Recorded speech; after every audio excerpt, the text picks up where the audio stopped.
ইয়াবা বাণিজ্যের তথ্য জেনে যাওয়ায় সিনহা হত্যা, ওসি প্রদীপ সহ 15 জনের বিরুদ্ধে চার্জশিট। দেশের সার্বভৌমত্বে আঘাত আসলে প্রতিঘাতের জন্য প্রস্তুত থাকার আহ্বান প্রধানমন্ত্রীর। বঙ্গবন্ধুর নামে ইউনেস্কোর আন্তর্জাতিক পুরস্কার প্রবর্তন, অর্থমান $50,000 মার্কিন। করোনায় আরও 32 জনের মৃত্যু, প্রথম 6 মাসে পাওয়া যাবে 50 লাখ ডোজ টিকা, ক্রয় চুক্তি সই। বইমেলার জন্য আবেদন করতে হবে প্রকাশকদের, আয়োজনের সময় লাগবে 2 মাস।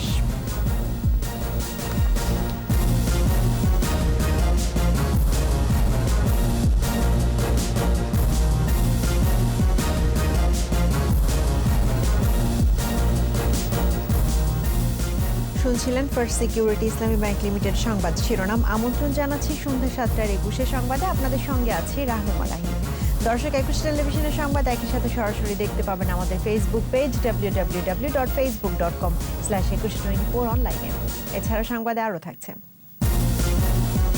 দেশেই তৈরি হচ্ছে পদ্মা সেতু রেল ট্র্যাকের স্লিপার, 6 মাসেই সরবরাহ হবে 3.5 লাখ।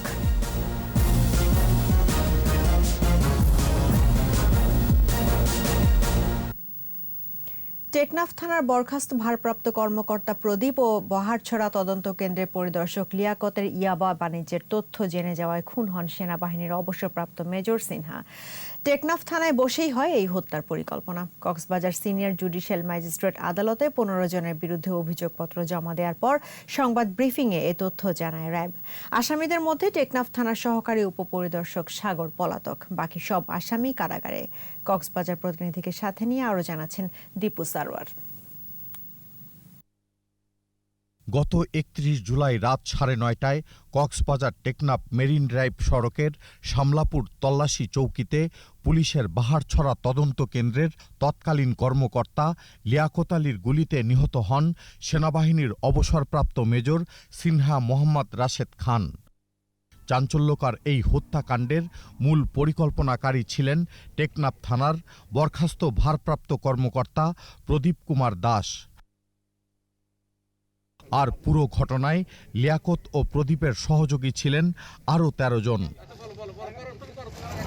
রোববার সকাল 10:15টায় কক্সবাজার সিনিয়র জুডিশিয়াল ম্যাজিস্ট্রেট আদালতে চাঞ্চল্যকর এ মামলার অভিযোগপত্র জমা দেয় র্যাব। আসামিদের মধ্যে টেকনাফ থানার সহকারী উপপরিদর্শক সাগর দে পলাতক, বাকি সব আসামি কারাগারে। সিনহার বোন শারমিন শাহরিয়া ফেরদৌস গত 5 আগস্ট মামলাটি করেন। ঘটনার প্রায় 4.5 মাসের মধ্যেই মামলার অভিযোগপত্র জমা দিল র্যাব। আসামি ছিল 9 জন, তার মধ্যে তদন্ত করে আইও সাসিতে 15 যে নাম আসামি হিসাবে সাসি অন্তর্ভুক্ত করা।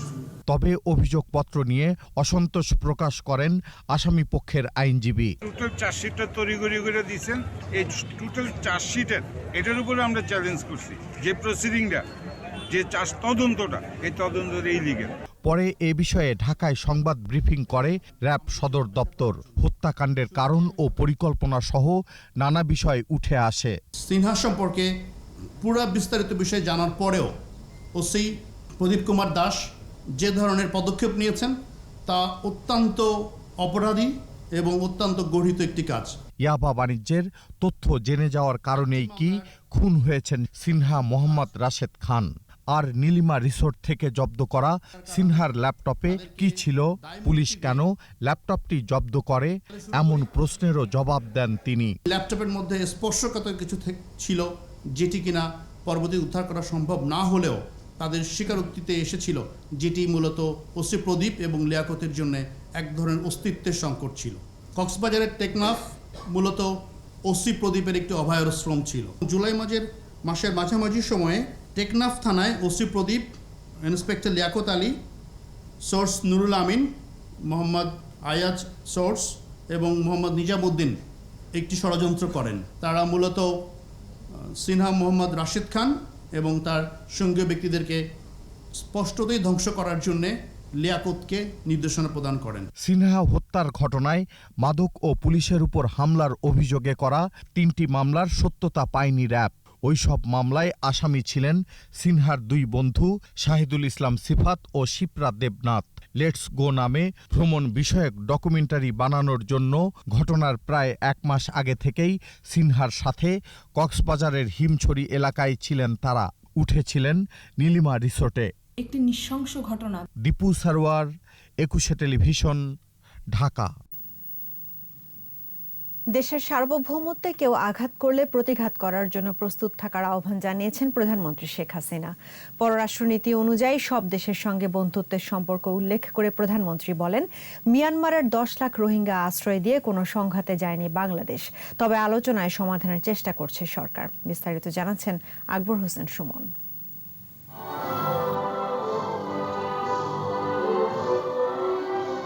মিরপুর সেনানিবাসে শেখ হাসিনা কমপ্লেক্সে অনুষ্ঠিত ন্যাশনাল ডিফেন্স কোর্স ও আর্ম ফোর্সেস ওয়ার কোর্সের গ্রাজুয়েশন সেরিমনিতে গণভবন থেকে ভার্চুয়ালি যুক্ত হন প্রধানমন্ত্রী শেখ হাসিনা। সকল প্রশিক্ষণ শেষে কোর্স মেম্বারদের সনদপত্র প্রদান করলাম। সনদপত্র প্রদান ও আনুষ্ঠানিকতা শেষে সশস্ত্র বাহিনীর আধুনিকায়নে সরকারের অবদান তুলে ধরেন প্রধানমন্ত্রী। মানুষের কল্যাণে দেশপ্রেম নিয়ে কাজ করার আহ্বান জানান তিনি।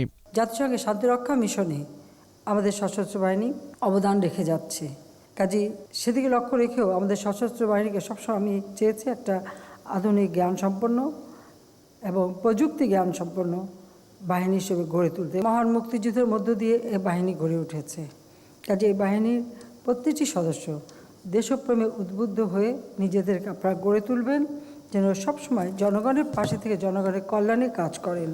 দেশের উন্নয়নে বিনিয়োগ প্রয়োজন, আর সেজন্য সব দেশের সঙ্গে বন্ধুত্ব জরুরি। পররাষ্ট্রনীতির এই ধারাবাহিকতা উল্লেখ করে প্রধানমন্ত্রী বলেন, সার্বভৌমত্বে কেউ আঘাত করলে প্রতিঘাতের সক্ষমতা থাকতে হবে। সবথেকে বড় কথা, আমার দেশের উন্নতি করতে হবে, তার জন্য বিনিয়োগ প্রয়োজন। বাংলাদেশের উন্নয়নের জন্য সকলের সাথে বন্ধুত্বপূর্ণ সম্পর্ক রেখে যেখানে যতটুকু সহযোগিতা পাওয়া যায় সেটুকু নিয়েই আমরা আমাদের দেশকে গড়ে তোলার চেষ্টা করে যাচ্ছি। আমরা যুদ্ধ চাই না, আমরা শান্তি চাই, কিন্তু কেউ যদি আমার সার্বভৌমত্বে আঘাত করতে আসে, প্রতিঘাত করবার মতো সক্ষমতা যেন আমরা অর্জন করতে পারি, সেভাবেই আমাদের প্রশিক্ষণ এবং সেভাবেই আমাদের প্রস্তুতি থাকতে হবে। মিয়ানমারের রোহিঙ্গা প্রসঙ্গ তুলে ধরে আলোচনায় সমাধানের কথা জানান সরকার প্রধান। মিয়ানমার থেকে আমাদের এখানে আশ্রয় নিয়েছে, আমরা তাদের সাথে কখনো সংঘাতে যায়নি, কিন্তু আলোচনা করে এটা সমাধান করার চেষ্টা করছে এবং আন্তর্জাতিক পরিমণ্ডলেও সকলকে আমরা এই আহ্বান জানিয়েছি যে এই যে বিশাল একটা বোঝা আমাদের উপর, এটা যেন খুব দ্রুত তারা সমাধান করেন। ত্যাগের বিনিময়ে অর্জিত স্বাধীনতা যেন ব্যর্থ না হয়, সে বিষয়ে সবাইকে সজাগ থাকার আহ্বান জানান প্রধানমন্ত্রী। লাখো শহীদের রক্তের বিনিময়ে অর্জিত এই স্বাধীনতা যেন কখনো ব্যর্থ না হয়। আকবর হোসেন সুমন, 21 টেলিভিশন, ঢাকা। বঙ্গবন্ধুর নামে একটি আন্তর্জাতিক পুরস্কার প্রবর্তনের সিদ্ধান্ত নিয়েছে জাতিসংঘের শিক্ষা, সংস্কৃতি ও বিজ্ঞান বিষয়ক সংস্থা ইউনেস্কো। পুরস্কারটি দেয়া হবে 2 বছর পর পর। Bangabandhu Sheikh Mujibur Rahman international prize in the field of creative economy নামে এই পুরস্কারের অর্থমান $50,000 মার্কিন। পররাষ্ট্র মন্ত্রণালয় সংবাদ সম্মেলনে বিষয়টি নিশ্চিত করেছেন পররাষ্ট্রমন্ত্রী ডক্টর AK আব্দুল মোমেন। রিপোর্টে আরও জানাচ্ছেন মোহাম্মদ নুরুন নবী। জাতির পিতা বঙ্গবন্ধু শেখ মুজিবুর রহমান 52 ভাষা আন্দোলনে অংশগ্রহণ, বাক স্বাধীনতা বিকাশের সংগ্রাম, স্বাধীনতার পর বাঙালি সাংস্কৃতিক চর্চার সুযোগ সৃষ্টিতে রেখেছেন অনন্য অবদান। বাংলাদেশ সৃষ্টির পর বাংলাদেশ শিল্পকলা একাডেমি, বাংলাদেশ লোক ও কারুশিল্প ফাউন্ডেশন প্রতিষ্ঠা সৃজনশীল অর্থনীতির উল্লেখযোগ্য সংযোজন। অসাম্প্রদায়িক চেতনা, সংস্কৃতির প্রতি মমত্ববোধ, মাতৃভাষার প্রতি আবেগ এবং বঙ্গবন্ধুর জীবনাদর্শের নানা দিক বিবেচনায় নিয়ে তার নামে এই পুরস্কার দেওয়ার সিদ্ধান্ত নিয়েছে ইউনেস্কো। আন্তর্জাতিক ব্যক্তি ও প্রতিষ্ঠানের নামে চালু থাকা 23টি পুরস্কারের পর আন্তর্জাতিক অঙ্গনে বাংলাদেশের সর্বজন শ্রদ্ধেয় ব্যক্তি বঙ্গবন্ধুর নামে এই পুরস্কার প্রবর্তন করল সংস্থাটি। এই প্রথম জাতিসংঘের কোনো অঙ্গ সংস্থা জাতির পিতা বঙ্গবন্ধু শেখ মুজিবুর রহমানের নামে একটি আন্তর্জাতিক পুরস্কার প্রবর্তন করল।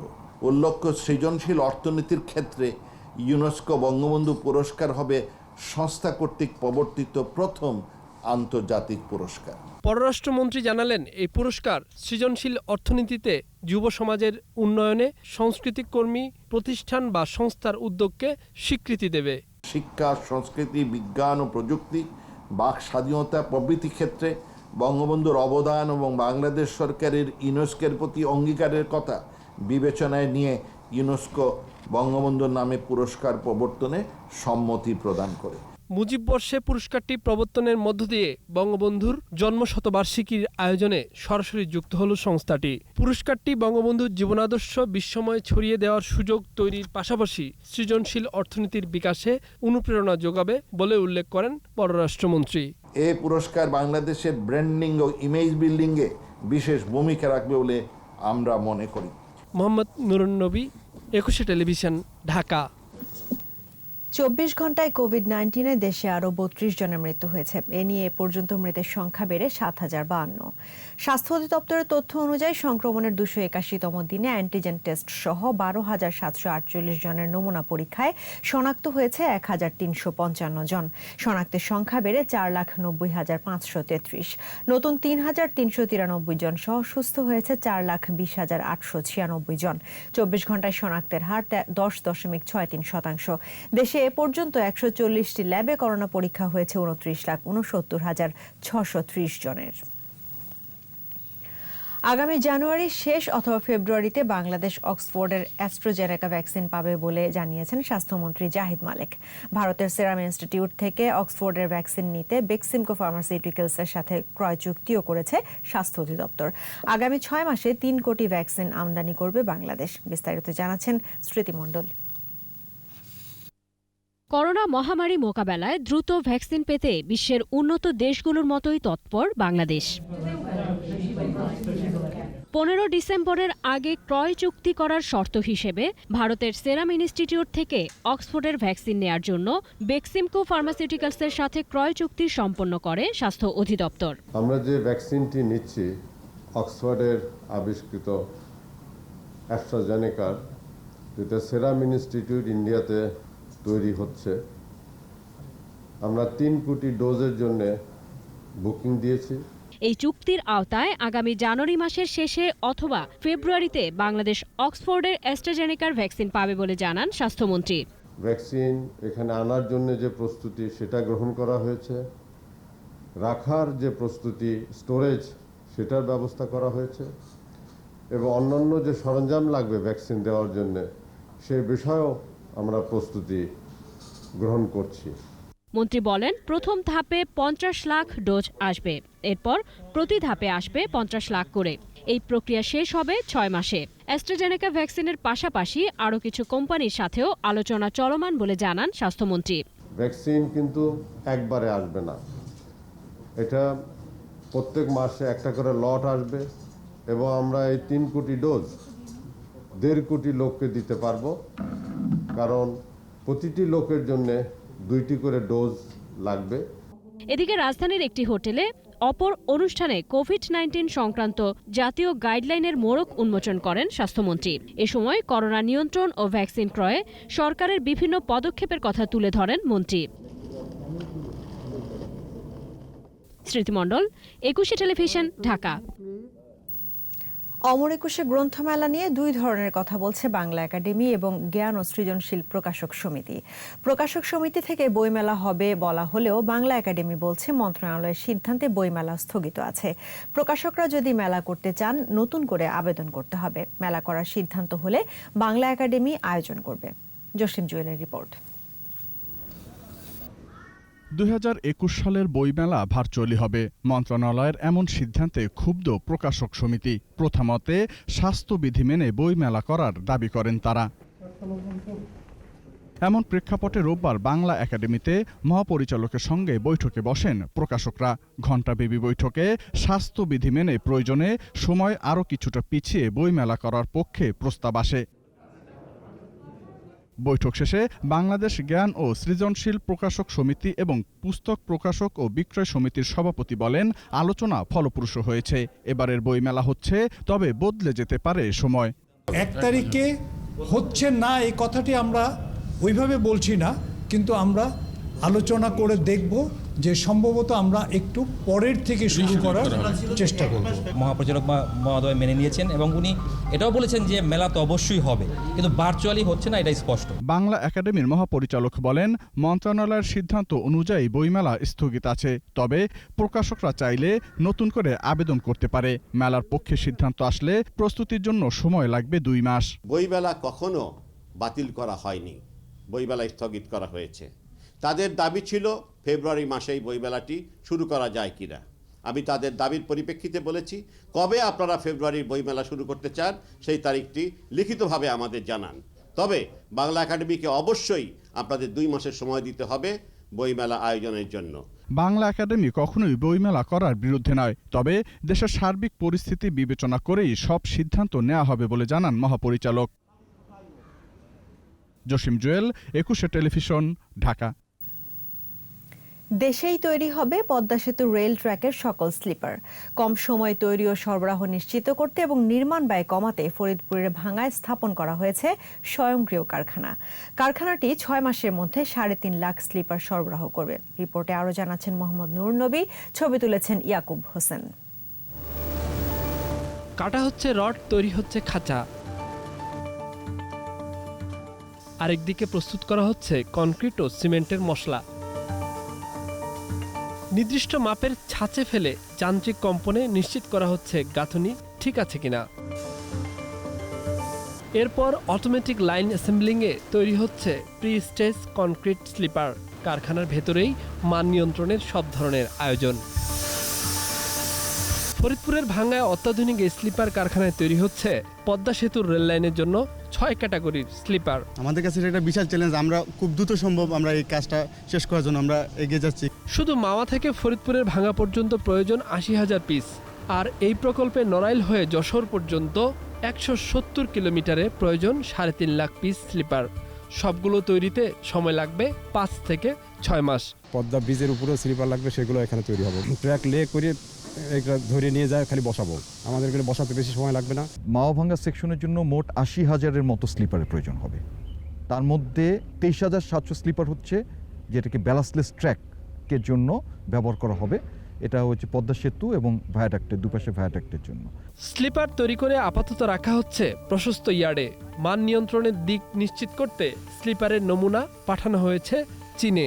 পরীক্ষায় ইতিবাচক ফল আসবে বলে আশাবাদী প্রকল্প ব্যবস্থাপক। স্লিপার যে ফ্যাক্টরি আপনি দেখছেন অত্যন্ত আধুনিক এবং এখানে টেস্টের যে ইম্পর্টেন্ট যে টেস্টের যে বিষয়টা সেটাও সেখানে আছে। 2টো টেস্ট যেটা বাংলাদেশে করাটা সম্ভব না, সেটা টেস্টের জন্য চায়না ইতিমধ্যে পাঠানো হয়েছে। যদি ফেল করে দেন এই সমস্ত যে প্রোডাকশন এটাকে ক্যান্সেল করা হবে।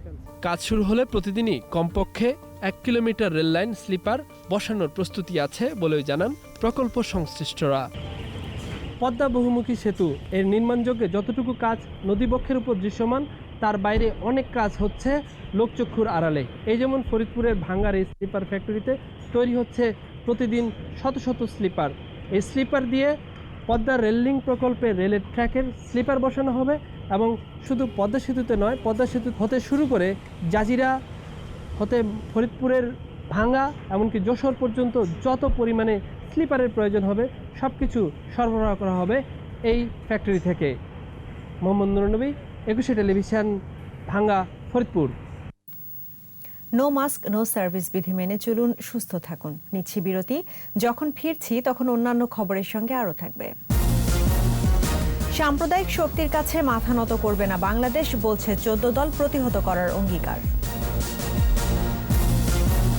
হাসিনা মোদি বৈঠক 17 ডিসেম্বর, পানি সমস্যা ও সীমান্তই মূল ইস্যু।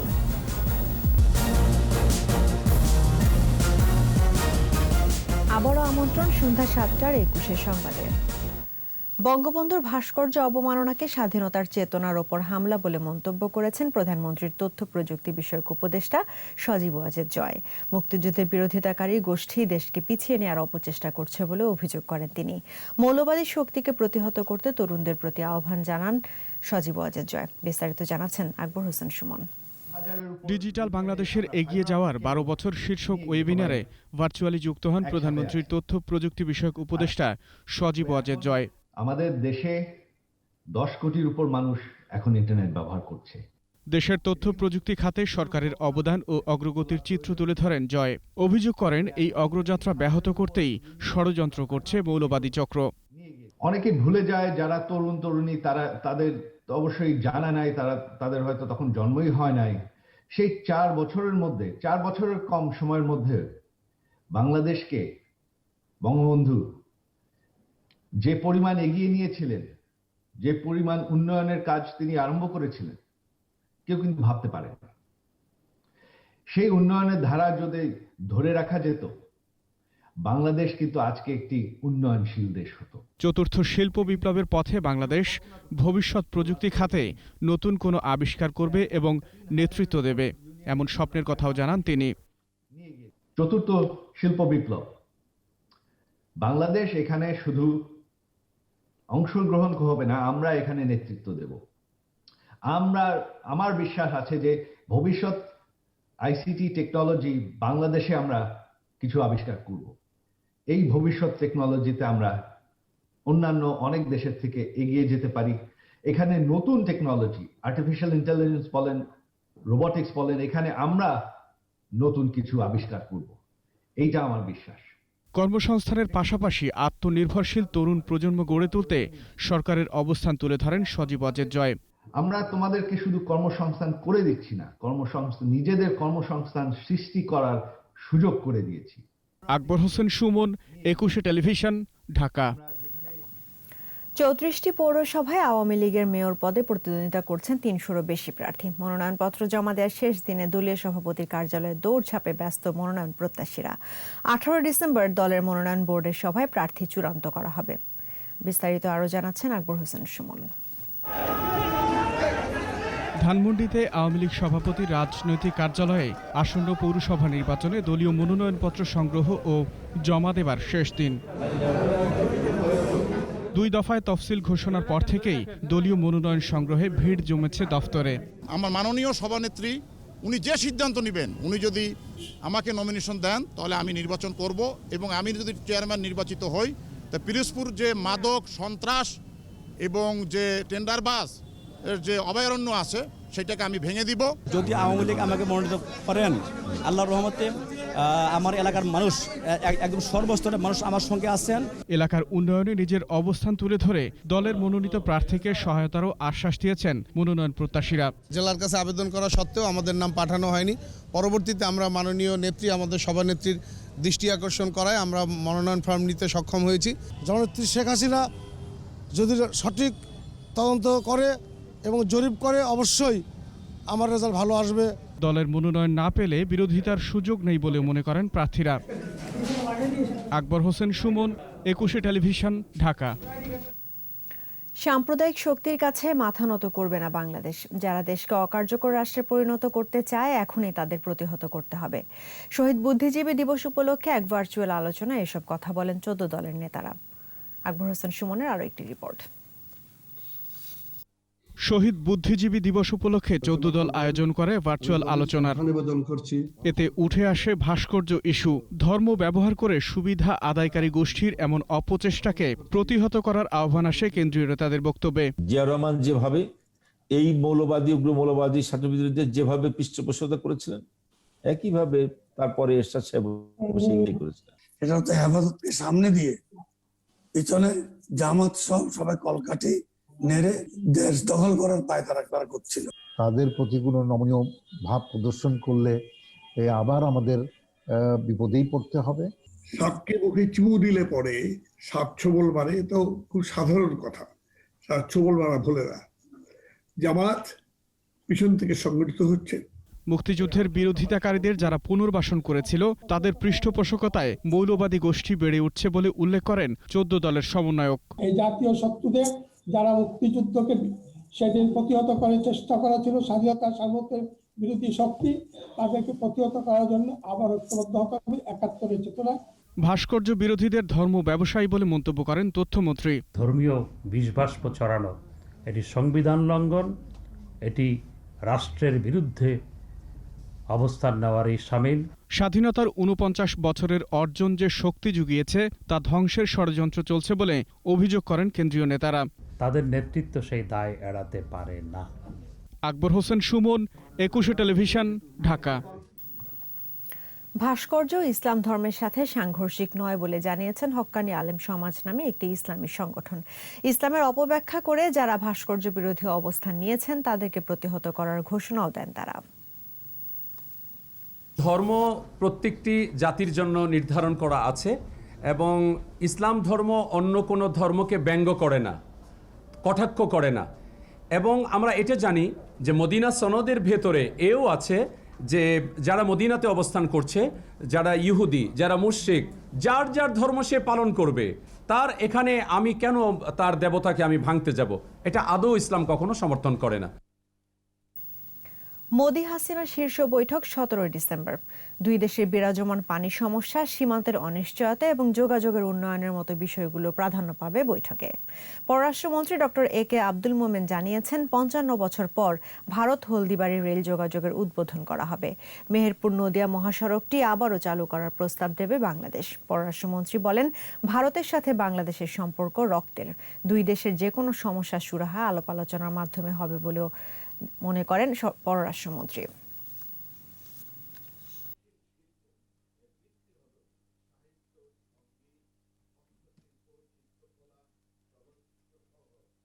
আমাদের আরও কিছু যদি সমস্যা থাকে, আমরা বিশ্বাস করি যে আলোচনার মধ্যে আমরা সব সমস্যারই সমাধান করতে পারি। যতগুলো বড় বড় ইস্যু আমাদের, পানির সমস্যা, আমাদের এই কৃষিমান্তের যে নিশ্চয়তা, এসবই আমরা সেখানে তুলে ধরব। তবে যে জিনিসটা আমরা সবচেয়ে বড় করে তুলে ধরব সেটি হচ্ছে আমাদের বিজয়ের মাস।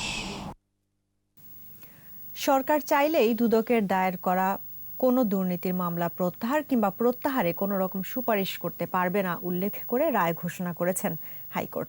বিচারপতি এম ইনায়েতুর রহিম ও বিচারপতি মোস্তাফিজুর রহমানের বেঞ্চ রায় ঘোষণা করেন। তিনি বলেন, গত 10 ডিসেম্বর 3 চুরির মামলার রায়ের ফলে এখন থেকে কোনো দুর্নীতি মামলায় সরকারের আইনি হস্তক্ষেপের আর কোনো সুযোগ থাকলো না। এছাড়া 111-এর সময় দুদকের দায়ের করা দুর্নীতি মামলা প্রত্যাহারের আবেদন করার বিষয়ে হাইকোর্টের রায়টি সুনির্দিষ্টভাবে সব প্রশ্নের অবসান ঘটানো বলেও জানান দুদক আইনজীবী। স্বাধীন সংস্থাতে যদি সরকার হস্তক্ষেপ করে তাহলে তার তো স্বাধীনতা বলে কিছু থাকলো না। কাজেই সরকারের এই ধরনের প্রস্তাব দেওয়ার, দরখাস্ত দেওয়ার কোনো আইনগত অধিকার নাই, আইন তাকে পারমিট করে না। এবং বিশেষ জজ আদালতের প্রত্যাহারের আদেশটি বাতিল করে দিয়ে মামলাটি আবার চলবে সে মর্মে সিদ্ধান্ত দিয়েছে। করোনায় অক্সিজেন সিলিন্ডার সহ সরকারি বেসরকারি হাসপাতালগুলোতে 20টি পরীক্ষার নতুন মূল্য নির্ধারণ করেছে স্বাস্থ্য অধিদপ্তর। বিচারপতি জে.বি.এম. হাসান ও বিচারপতি খায়রুল আলমের বেঞ্চে প্রতিবেদন দেয় স্বাস্থ্য অধিদপ্তর। শুনানিতে রেগুলেটরি কমিশন নীতিমালা, পরীক্ষা নিরীক্ষার পূর্ণাঙ্গ মূল্য তালিকা ও আইসিইউ স্থাপনের অগ্রগতি আগামী 20 জানুয়ারির মধ্যে জানাতে বলেছেন হাইকোর্ট। এর আগে 2018 সালে হাসপাতালগুলোতে আইসিইউ স্থাপনের নির্দেশনা চেয়ে রিট করা হয়। বিজয়ের মাসে আমাদের বিশেষ আয়োজন জয় বাংলা।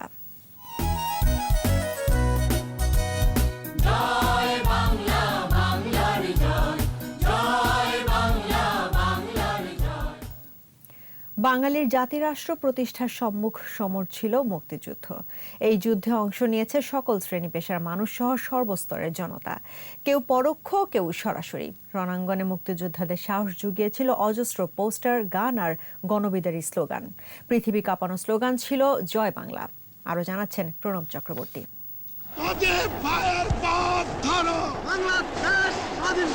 সোহরাওয়ার্দী উদ্যানে স্বাধীনতার ডাক দিলেন জাতির পিতা বঙ্গবন্ধু শেখ মুজিবুর রহমান। রক্ত যখন দিয়েছি, রক্ত আরো দেব, এই দেশের মানুষকে মুক্ত করে ছাড়বো ইনশাআল্লাহ। এবারে সংগ্রাম আমাদের মুক্তির সংগ্রাম, এবারে সংগ্রাম স্বাধীনতার সংগ্রাম। শেষ রক্তবিন্দু দিয়াও চেষ্টা করিব। তার ডাকে সাড়া দিয়ে যুদ্ধে ঝাঁপিয়ে পড়ল বাংলার জনতা। শুরু হলো মুক্তিযুদ্ধ। সাধারণ মানুষ থেকে মুক্তিযোদ্ধা, ক্ষুদ্র থেকে বৃহৎ সব অবদান। পেছনে মূল শক্তি হিসেবে কাজ করেছে মুক্তিযুদ্ধের গান, স্লোগান এবং পোস্টার।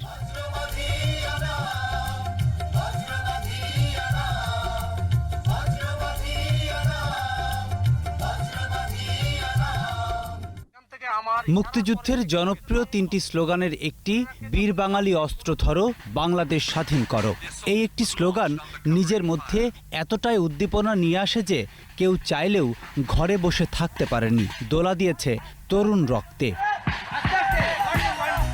মুক্তিযুদ্ধের আরও 2 জনপ্রিয় স্লোগান তুমি কে আমি কে, বাঙালি বাঙালি, তোমার আমার ঠিকানা, পদ্মা মেঘনা যমুনা। সে সময় এসব স্লোগানই প্রেরণা জুগিয়েছে সামনের দিনে দৃঢ় প্রত্যয়ে এগিয়ে যাওয়ার।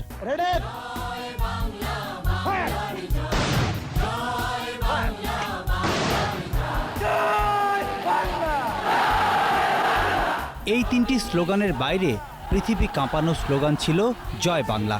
1971 সালে মুক্তিযোদ্ধারা রণধ্বনি হিসেবে ব্যবহার করত জয় বাংলা। গগন বিদারী ওই স্লোগান জয়ের নেশা জাগিয়েছিল বাঙালি মনে। জয় বাংলা স্লোগান কিন্তু সর্বজনীন। প্রত্যেকটি ব্যক্তি, প্রত্যেকটি বাঙালি, আমার ধারণা, আমার কানেও শোনা, কেউ তো না করেনি, সবাই মুখে জয় বাংলা ছিল। এটা কারো কোনো গোষ্ঠীর বা কোনো অর্গানাইজেশনের বা কারো না, প্রতিটি বাঙালির এই স্লোগান জয় বাংলা। 9 মাসের যুদ্ধ শেষে বিজয় অর্জিত হয়, বাংলার মাটিতে উদিত হয় স্বাধীনতার সূর্য। বিজয়ের সেই দিনটি স্মৃতির পাতায় আজও চিরভাস্বর। সে পথ বেয়েই বিজয়ের 49 বছরে পা দিয়েছে বাঙালি জাতি।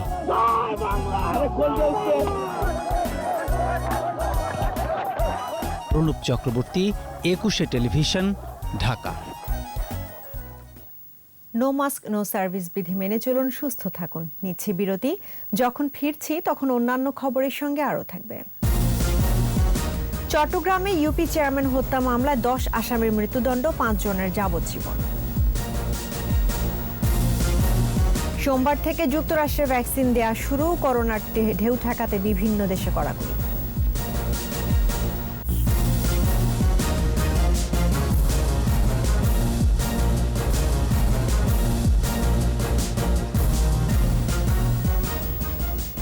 আবারও আমন্ত্রণ সন্ধ্যা 7টার 21 সংবাদে।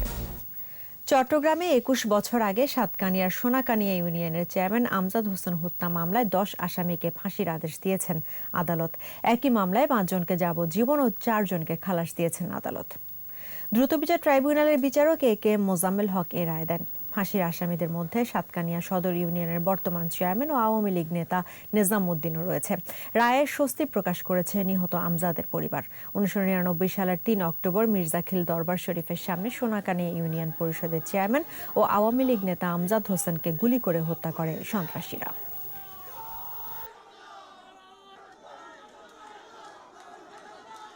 যেই 15 জনের শাস্তি ইতিমধ্যে হয়েছে, তাদের এই ব্যাপারে বাদীপক্ষ সন্তুষ্ট।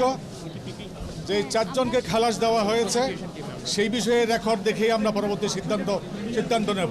আমরা সেই রায়ে ক্ষতিগ্রস্ত হয়েছি, সংক্ষুব্ধ হয়েছি, আমরা ব্যথিত হয়েছি, আমরা ন্যায় বিচার থেকে বঞ্চিত হয়েছি। রেসিডেন্সিয়াল কলেজের ছাত্র নাইমুল আবরার রাহাতের মৃত্যুর ঘটনায় করা মামলার কার্যক্রম প্রথম আলো সম্পাদক মতিউর রহমানের ক্ষেত্রে স্থগিত করেছেন হাইকোর্ট। মতিউর রহমানের আবেদনের শুনানি নিয়ে বিচারপতি মোহাম্মদ রেজাউল হক ও বিচারপতি মোহাম্মদ আতোয়ার রহমানের হাইকোর্ট বেঞ্চ তার ক্ষেত্রে 6 মাসের জন্য স্থগিত করে রুল জারি করেছেন। গত 12 নভেম্বর ঢাকার মহানগর দায়রা জজ কে.এম. ইমরুল কায়েস ওই ঘটনায় করা মামলায় প্রথম আলো সম্পাদক মতিউর রহমান সহ 9 জনের বিরুদ্ধে অভিযোগ গঠনের আদেশ দেন। একই সঙ্গে মামলার সাক্ষ্য গ্রহণের জন্য আগামী 14 ডিসেম্বর দিন রেখেছেন আদালত। এ পর্যায়ে সোশ্যাল ইসলামী ব্যাংক লিমিটেড বাণিজ্য সংবাদ।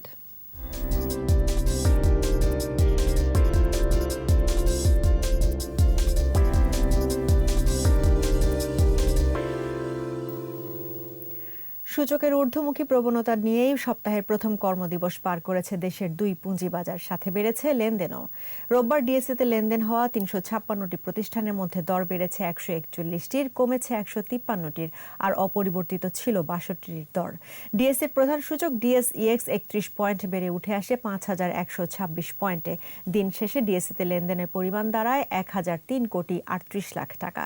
সূচক বেড়েছে সিএসইতেও। সিএসইতে লেনদেন হওয়া 277টি প্রতিষ্ঠানের প্রতিষ্ঠানের মধ্যে দর বেড়েছে 101টির, কমেছে 122টির আর বদলায়নি 54টির দর।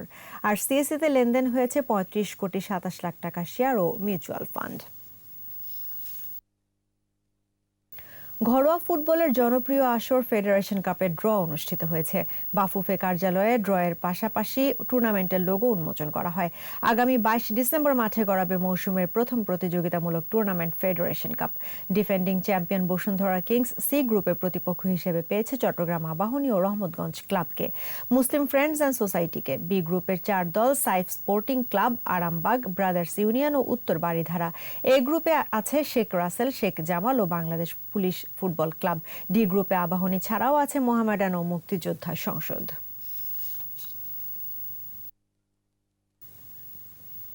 স্প্যানিশ ফুটবল লিগ লা লিগায় ঘরের মাঠে অ্যাটলেটিকো মাদ্রিদকে 2-0 গোলে হারিয়েছে রিয়াল মাদ্রিদ। আগের ম্যাচে দুর্দান্ত পারফরম্যান্সের ধারাবাহিকতা ধরে রাখল জিদানের শিষ্যরা। ম্যাচের শুরু থেকে শেষ পর্যন্ত দাপুটে ফুটবল খেলে হারিয়ে দিল ছন্দে থাকা অ্যাটলেটিকো মাদ্রিদকে। খেলার 15 মিনিটে কাসেমিরোর গোলে এগিয়ে যায় রিয়াল। দ্বিতীয়ার্ধে গোল পরিশোধে মরিয়া হয়ে ওঠে অ্যাটলেটিকো। তবে 65 মিনিটে আত্মঘাতী গোলে রিয়াল লিড পায় 2-0 ব্যবধানে। নির্ধারিত সময়ে আর গোল না হলে জয় নিয়ে মাঠ ছাড়ে Real. Casemiro with the header, not as far as Dani Carvajal tries a shot. It's 2-0. Spanish football league লা লিগায় রাতে লেভান্তের বিপক্ষে মাঠে নামবে বার্সেলোনা। ক্যাম্প নিউতে ম্যাচটি শুরু হবে বাংলাদেশ সময় রাত 2টায়। লা লিগায় টানা বাজে পারফরম্যান্সে চাপের মুখে ক্যাটালানরা। চ্যাম্পিয়ন্স লিগের সবশেষ ম্যাচে ইউভেন্টাসের বিপক্ষে হেরে সমালোচনা কোচ রোনাল্ড কোমান। তবে কঠিন সময় থেকে বেরিয়ে দ্রুত ঘুরে দাঁড়ানোর ব্যাপারে আশাবাদী মৌসুমের শুরুতে দায়িত্ব পাওয়া কোমান। 10 ম্যাচ শেষে 14 পয়েন্ট নিয়ে টেবিলের 9 নম্বরে রয়েছে বার্সা। এক ম্যাচ বেশি খেলে টেবিলের 18 নম্বরে থাকা লেভান্তের পয়েন্ট 11। এই ম্যাচে নিজেদের মাঠে থেকে হারিয়ে জয়ের ধারায় ফিরতে চায় স্প্যানিশ জায়ান্টরা।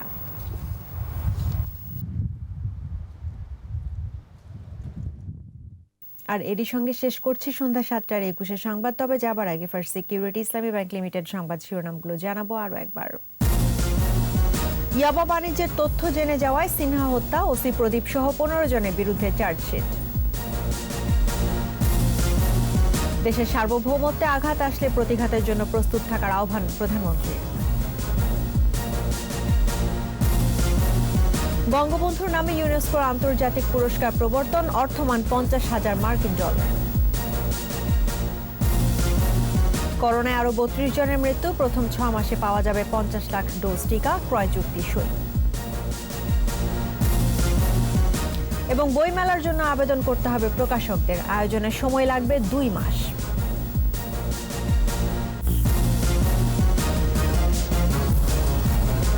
দর্শক, 21-এর সর্বশেষ খবর জানতে ডায়াল করুন 2021 নম্বরে আর ভিজিট করুন 21-tv.com এই ওয়েবসাইটে। এছাড়া ফেসবুকে লগ ইন করতে পারেন facebook.com/2124 অনলাইনে। এতক্ষণ সঙ্গে থাকার জন্য ধন্যবাদ। আমাদের পরবর্তী সংবাদ রাত 9টায় দেখার আমন্ত্রণ রইল। স্বাস্থ্যবিধি মেনে চলুন, সুস্থ থাকুন, 21-এর সঙ্গেই থাকুন।